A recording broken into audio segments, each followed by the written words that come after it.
Welcome to Convos from the Couch from LifeStance Health, where each episode you'll hear engaging and informative conversations with leading mental health professionals that will help guide you on your journey to leading a healthier, more fulfilling life.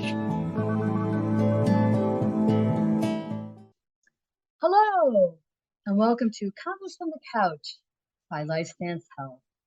I'm Nikki Lienza, and on this episode, I'll be talking with Kevin Foley, a counselor from our Tulsa, Oklahoma office, on tips for teachers, parents, and students for a successful school year. So welcome, Kevin. Great to have you on. Thanks, Nikki. It's great to be here. You know, I don't know about you, but I'm a parent. I've also taught before, and I know this time of year can be really, really stressful as everyone's trying to kind of get ready to go back to school. So I'm really looking forward to this conversation because I know you'll share some tips all across the board, not just for students, but for teachers and for parents as well. So I know this will be a great conversation for us. So I appreciate you having me. I look forward to it. Thank you. So tell us a little bit about yourself. Counseling is my second career. My first career was teaching in the classroom for 25 years and 13 years as an administrator. And I am a parent myself. I've got two children, a 14 and 10-year-old.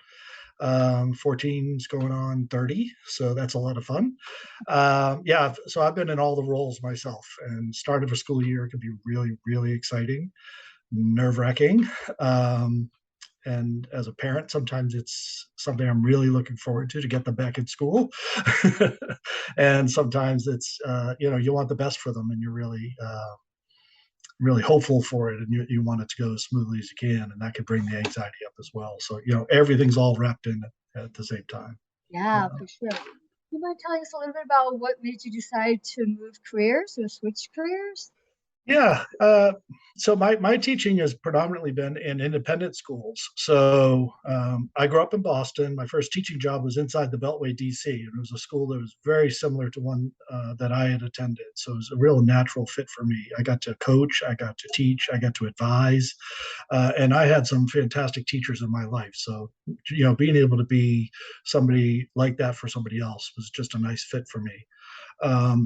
And then I left there and went to a school down in Dallas, where I got to do a lot of the same and move into some administrative roles. And then I met my wife, and we moved to a school in Knoxville. So she's from Tulsa, and that's why I'm here now. So Knoxville is exactly the same distance from Boston and Tulsa, so it's very fair. But we never saw either family because we were furthest away. So independent schools allowed me to find a school that fit me, and that's really important. So when it was time to move on again, we moved to Tulsa, and I had gotten my counseling degree actually when I was in DC, and I just never went for the full licensure. I wanted all the skill work because I was teaching, and I could use all those skills with parents, with my students, and things like that. When I came to Tulsa, the number of teaching spots just weren't there, and I've been teaching for 25 years. I was ready for something new. I think there's a lot of crossover between teaching and counseling. I think they're both relational. It's just all about connecting, and it was time for me to try something new, and it's just been a real smooth transition for me. So yeah. Great. That's great. That has been a smooth transition. I agree. There's a lot of crossover, 100%. A lot of crossover. So as we start our conversation here, let's talk about parents. Okay, let's start with that. What are some tips you can share for parents who are getting ready for their children to return to school? Well, I think the first one that came to mind as I was thinking about preparing for today is making sure you're checking yourself as the kids are going off to school, because we have our concerns and we have what we're nervous about, and making sure we're not putting that in their backpack as they go off to school. Because we're like, oh, I hope the teacher likes them. I hope that they're not too nervous about school. I hope let the child have their experience going to school, and they've got enough on their own mind.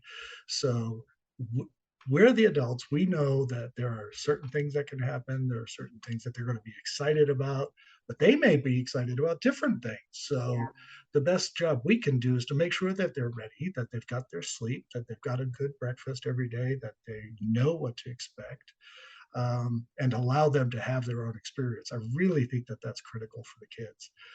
We can model how to be calm in those situations and how to react to those situations. Um, if the child expresses any kind of anxiety, the second thing I would say is to make sure that we're there and to listen to that. It's not our job to fix it every time Right, we want right. to, but make sure that we're listening to that. And I think the toughest thing for the child switching from summer to school is getting that routine in place. Good point. Um, and I have been guilty of this myself. And a lot of the families that I deal with in my practice, they always have the greatest plans, but the night before school is always, okay, now we have to get to bed on time. Whatever you could do to smoothly transition into that school um, sleep and wake time, Right. the smoother you can make that transition, the better. So sometimes it's depending on how varied it is, maybe knocking 15 minutes off each side just to get Right. back into that rhythm. Right. Because a good night's sleep is probably the best thing that the child can do. So that's really quickly uh, checking your own stuff. Just make Yeah. sure if you're nervous about something, you're not just assuming that for the child. Listening when they bring you something, Mhm. and it doesn't mean you have to fix it, but you can problem solve it. Sometimes they just want to be able to say it, and then making sure they've got a good routine in place. And Yeah, you bring up three huge points that I think as parents, one, that when we're anxious, we can very easily project that onto our children, assume they're anxious about the same thing. So I like that you made note that they might be worrying about different things or excited about different things too. yeah, That transition from summer to school year is key. I think hmm, starting a few weeks ahead of time, knocking off 15 minutes. I think parents sometimes forget that. Starting the day before school starts probably not the best. So these are all great, really great tips that you share. yeah. So if we're going to shift gears a little bit, what are some tips for teachers who are preparing for the new school year? I think teachers haven't really. Obviously, I'm a fan of teachers, having been one and having worked with them. I know that a lot is on their plate. I was always excited for the beginning of the school year, and I know a lot of the teachers are too. Um, and then they get to school, and it becomes all about preparing for the school. And so sometimes they can be overwhelmed with all the preparing things and having all these things in place and getting the classroom ready. And so there's a kind of a tension between there's all the uh, minutia of the things that have to get done and the excitement of just seeing the new faces and meeting the new kids. One of my experiences, I remember I was working at a brand new school, brand new building, literally like the construction guys were coming around and still fixing things the day Oh, before wow. the school was going to open, Pretty which new. is pretty typical for construction. They're doing the Gotcha. punch list and all that. And our admissions guy is walking around and asking, so you're ready? And I was like, no, not even close. And he's like, doesn't matter, they're coming. And I use that all the time, even today in my practice. It's just like, whether you're ready or not, it's happening. So let's get ready for it. Let's just enjoy the moment that's going to happen. Um, and whether or not your math is going to go the way you expect it, your attitude is going to go. And those students are going to appreciate your attitude. Um, I'm a middle school guy. It's my favorite division. You know, I'm 6'4". If I work in the elementary school, I'm just a big piece of furniture. And in the high school, I love talking to them. So middle and up is the conversations I really enjoy having. So I know my zone. Like I know when I'm placed where I'm supposed to be. And in the middle school, they'll make you pay if you're not who you are. If you're not authentic, that's what they're looking for. They're trying to figure Right. themselves out. Yeah. So my advice when I was hiring is be yourself. Because if you try to be the cool hip teacher and you're a nerd, no, it's they're Mhm. going to say no, thank you. Gonna Like this see is what I'm right. trying to do every day is be somebody else. So be yourself. Enjoy the moment that you're having with these kids because they don't always have a lot of real connections with it. I think the challenge I had getting ready for today is there are so many teachers out there at different levels teaching different subjects. It's really hard to find advice or suggestions that cover everything. And I think that's the way a lot of our teachers feel, is that there's just so much that's being asked of them. And I think they just have to boil down to, so what are my top goals that I'm trying to take care of this year? Because that's going to be what's going to keep their sanity, is these are the things that I'm making sure happen. This is who I am. This is what I want to make sure it gets done. Kind of like core values that a teacher should hold for themselves. Exactly. Because that's what you have the most control over. You're going to have to hit the targets of the standardized testings. You're going to have to hit the curricular goals. But what's going to come through all of that is who you are, because that's not going to change. Good point. And that's what the kids will remember. And all those cliche things are true. They may not remember what you said, but they're going to remember how you feel, how they feel in your class. So I really do think there's a lot of value there. And take care of yourself. You're going to have to do things for yourself, and you're going to feel like you don't have the time for it, but you really, really don't have the time not to. If you're not doing something for yourself that's enjoyable, if you're not taking care of yourself, I know the big self-care industry is a thing now, but it's coming from someplace that is valuable. If you're not actually doing something to take care of yourself, the rest really won't follow. So find out what that thing is, and treat yourself to that. Show yourself that grace, because the rest will just not follow out of that if you don't. I agree wholeheartedly. I know there can be, for some teachers, some burnout that happens. Maybe there's that excitement and the anticipation of the new school year, but then maybe as the school year goes on, or maybe doing it for year after year after year, there might be some burnout that happens. And I think that's what emphasizing too, the self-compassion, the self-care, all that is so critical. And I think teachers might forget about that sometimes, taking care of themselves. Absolutely. I know when I was, a young teacher or an early teacher, one of the benefits that I felt was that I had the opportunity to do something different in the summer. And it certainly isn't that you get summers off. I hate it when people talk like that, and they say that, because every teacher understands you do not. No. But you sometimes have an opportunity to do something different in the summer, which is kind of a fresh start. Like, you could do something and then come back to the school in the fall. Even if you're doing summer school, it's a different pace. It may be a different class. It may be a different subject. And then you get to start over in the fall. And so that's just kind of like a little boost of something new, something different, whether it's a different grade level that you've been pushed into, or a different subject that you're assigned. And there's always new faces. So you get to kind of get a little adrenaline lift at that point. And so I try to run with that a little bit, as opposed to, yep, it's Monday and here's another set of reports or whatever. Like, you get to lift with that a little bit. So accept that as the positive that it can be. For sure, for sure. So we're going to shift gears a bit. Let's talk about students getting ready to head back to school. What are some tips for them? Okay. Well, okay, so they get all the attention, obviously. I think they're the ones with all the expectations, right? So I think a lot of well-meaning people are saying, oh, you're going to love it. It's great. It's better than last year. You get to do all these things, and they're nervous, especially if it's a transitional year, right? So now you're in this division, and now this is going to be expected of you, and they're feeling like they're not ready for it. And yet they always are, aren't they? Right. So sometimes it's nice to remind them of, you've been in situations like this before. Listen to what they might be nervous about. Validate those feelings. I'm back on the parent thing again, I know. But that's what we're trying to do, is allow them to find those answers.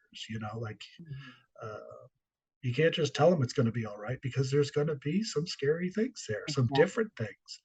To help the child deal with that, you could visit the school, like take some time and walk around those hallways, if on the scheduled pickup days and things like that. I've had some parents who've created reasons to go up to the school and say, "Oh, I've got to go pick up a form," and then they'll walk around a couple of extra times, just so that they feel more comfortable in that hallway. "Oh, I remember that. That's down by where the water fountain is," or "Yeah, that's the classroom over by," and they just kind of feel a little bit more at ease in that building for doing that. Mhm. I know some schools will have like an early back or academy or something like that over the summers. I know we're a little late on that now, but in future years, you might remember that. Yeah. It's just Remember, preparation can be very helpful, exactly, just right? being prepared for what's coming, and having them think of that. I think the times to have these conversations, generally, they don't like to sit down across the table and say, "So tell me what you're thinking of." But while you're driving someplace, they'll stare out one window while you're paying attention to traffic, and they'll say, "I wonder if," or "Do you think anybody has ever actually died going to school for the first day?" And then you could say, "Gee, I don't know. I wonder what would make you think that." Or if you have to leave for a very important meeting or um, dinner date with some friends, that's when they'll drop these big questions on you, right? Right? Because they know you can't pin them down and say, "Tell me why you're so worried about it." Like they know when your hands are full of groceries that that's when they give you the big things. So acknowledge that, be ready for that, and say, "Gee, I can tell that you're really nervous about school, and I'd love to talk to you about that, and take some time when you can." Um, and for the students themselves, I want to make sure that they've got a plan for how they're going to stay organized. Mhm. Um, Having a good quiet place at home that they're going to do their homework, recognizing that Important. homework can happen. Right. And that's just someplace that's regular, a good routine, free from distraction. Seeing the teachers as allies and that they can go Yeah. to them for help because that's why they're there. They really do enjoy that. Um, I always do like a twofold thing when I'm working with students in my practice. It's, there's two things that can happen when you ask them for help. One, you're letting them know you care about the class, whether or not you want to be a mathematician. It's just like, I really do want to be successful in your class, whatever. I want to know what the trick is to be successful here. And then the counterpart to that is now I'm accountable for your class because I Mhm. told you that I want to do well here. So the teacher will just kind of keep an eye out for you as things are going, and they'll watch to see if you start slipping, and they'll make sure that you're catching things, and that's good. It's good Yeah, that they'll keep that's an eye great. out for you because they won't let you just drift, and then all of a sudden it's the end of the semester and you're failing. Right. I think They'll just helping, keep you herded in, yeah, which is so important. I think it's helping students recognize you and your teacher are on the same team. You guys are on the same side. It's not, they're not out to get you or trying to make Yeah, things hard for you. I think it's really helping them with the perspective of being on the same side. Same with parents viewing teachers. It's all a team working to support students, you know? Which leads yep, to I think a good question too of looking at like how the roles for parents, teachers, and students have changed over the years. yeah, yeah. There's obviously been a lot of change. I think as more and more things have been put on the teacher's plate, um, their attention gets spread, and then things the knobs get turned up on um, intensity, and things have to happen a certain way, and then the schools get graded and funding gets attached to it. Um, I had a really good friend who went in uh, for like an evaluation, and his first question was, is my salary tied to this? And they're like, "Well, why do you ask?" And they're just like, "Well, if my salary's tied to this, I'm your best employee you've ever seen. But if this is for my self improvement, then I've got some concerns that I'd love for your help so I can improve." And it really changes how you do things because Mhm. generally, you know, teachers want to do their best work and they want to know how they can help the child. But if my students are struggling because that's the message you want to hear about grades, here's where you can improve, then their grades aren't good, and then I'm not being seen as a good teacher, then we don't get the funding. Well, that changes the whole algorithm, doesn't it? Yes. So if I give everybody good grades and the parents are happy and then we get more funding, well, that says one thing, but it's Mhm. not accurate. And then the kid thinks he's a genius, but he's not. Right. Right. So, like, we have to be honest about what we're talking about. Um, sometimes the classes are so big that it's a lot easier to think that everybody's doing well. So when that student raises his hand and says, I really didn't get what you were just saying, that student's saying, I could use a little bit of help. The 9 other kids in the class who are afraid to raise their hand are going to get the same help. Yes. Yes. And the teacher's going to get feedback on what I thought was going to work isn't working. Let's try something different. And then we're going to have better prepared kids. The parents are going to understand there's a teacher who cares and is changing things to help my child. So everybody's going to get along and move forward better, is what I would like to see the model be. So the more that we can work together and communicate effectively, the better system we're going to have. For sure. Wouldn't that be nice? So if the parent communication comes in that honest way, not what are you doing to my kid, you're failing them. How can we help Johnny do better in the class? It seems like he's not doing very well. Then we're also modeling for Johnny how to ask for help and to advocate, Yes. which is very helpful, as opposed to helping Johnny see that the teacher's the problem with his success because the teacher hates him. That's not helpful. Right. If we all have this goal of everything going well, then we're all going to get to a place where everybody does better. Oftentimes there will be parents that I'll work with that have a child that struggles in school because school is not perfect for everybody. Sometimes it's a very difficult system for especially non-neurotypical kids to find success in. And they may even already have a 504 or an IEP in place, but those are 30-page documents that teachers have to read. They have 6 of those in their class of 30. How do they get all that done the 2 days before the school starts? So I've recommended that parents talk to the teachers early in the school year, but maybe not the first week. Let's let them feel each other out a little bit, but maybe supply like a bullet list of, here are some things that work really well for my child, and here are some things that don't work really well for my child. And That's excellent. Just make it really simple for both of them to get along well, without tipping the hand, if you will, or say, oh, I've got this problem child. But it's just like, here are some things that we found have helped Sally be successful in years past, and maybe they'll work well for you. And then it's kind of a bid and an opening to, we want to communicate and be helpful in the success of Sally in your class. Again, it's to differentiate among the 30, and we're interested and we want to partner with you this year. I think it sends a great message, as we're talking about, ways for students, teachers, and parents to work better together to support one another. That parent or that student setting some bullet points of like, hey, this is what works for this student, or this is what works for me. It's showing the eagerness of communicating, of supporting one another, right? I think you're starting off from the gate in a very positive way, and that message for the whole team, for that teacher to be like, okay, look at this. This is helpful for me to know what works for the students. And I'm going to try to do my best to kind of align my teaching, perhaps, that we can work best for the students. And I think it's just such an excellent tip to give. That one that I know, even as someone who used to work in schools and being a parent and just currently being a psychotherapist, never thought about. So I think that's such a great tip right there, Kevin. I appreciate it for sure. And I think I've seen it come very heavy-handed in the past. Like, this is what you have to do for my child, and that always puts somebody on their heels. Yeah. And then other people are just too quiet, and you get 3 months into the school year. I didn't realize that he couldn't hear out of his left side. I've been on this side of the room and yelling at him because he's ignoring me. Well, somewhere in between there, we can find a middle road. It's just FYI,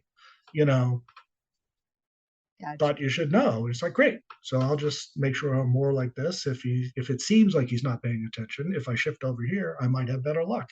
I'd like to know that. That's all. Yeah. Yeah. I would think that would be an important, like that example right there, that would be a very important thing I would think should be communicated. So, but I can also see how stuff like that can totally not get communicated. And so how that harms the whole team, the teacher, the student, and then the parent as well. So right.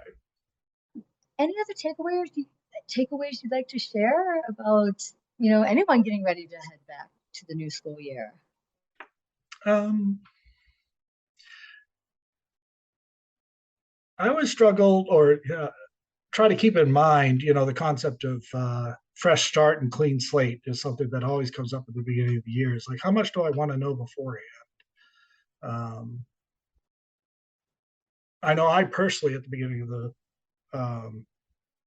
year, I always wanted to have a lot of information, but I didn't always want to read it before I met them. I wanted to have my own kind of experience of an introduction, so I didn't make any preconceived conclusions. Okay. Because summertime is a time for growth for a lot of kids, True. and a lot of things could change. Um, Especially like when you have siblings. Oh, you're Johnny's little brother. Right, right. And I always made it a point over, when I met siblings, I'd be like, oh, um, John's your brother, kind of thing. Just trying to flip that dynamic because I'm sure they've been hearing it for years. Totally, right? It's like Mm, this guy's followed, in there.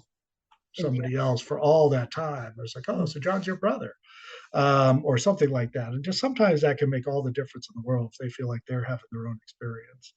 Um, and so just trying to have the opportunity for either yourself or the child. Um, and this goes for parents as well. It's just like, oh, you have Mrs. Henderson. She's so mean. It's just kind of like, well, there's a lot of things that happen over the summer. Even teachers go to a different training, right, or right. this is a different class than that. Now they're in the sixth grade, and they've always been. I've seen frustrated um, upper school literature teachers trying to teach grammar in middle school, and it's just that's not what they wanted. That's not the class, and so now they're in the section that they really flourish. Mm, Sometimes things just balance and they work, and sometimes they don't. mm, But you just can't assume that. Sometimes you have a young teacher who may be right out of school and they're amazing. And sometimes you got an old veteran who has amazing new tricks. mm, So give it a little bit of time. Sometimes there has to be a little shakeout. Um, so I think it's a matter of cooperating. I think it's a matter of giving a little mm. road for the bugs to shake out a little bit there. And I'm a big fan of the students advocating and learning how to get through some of these themselves. Because if there's always a swoop and a save, and then True. their empowerment gets cut out. And I think the lesson there is that somebody else has to fix the situations that I'm in. So I mean, there was a lot of word salad there, but But I mean, you bring up a good point, especially as you're talking before we were talking about parents, not always sweeping in to fix the issue.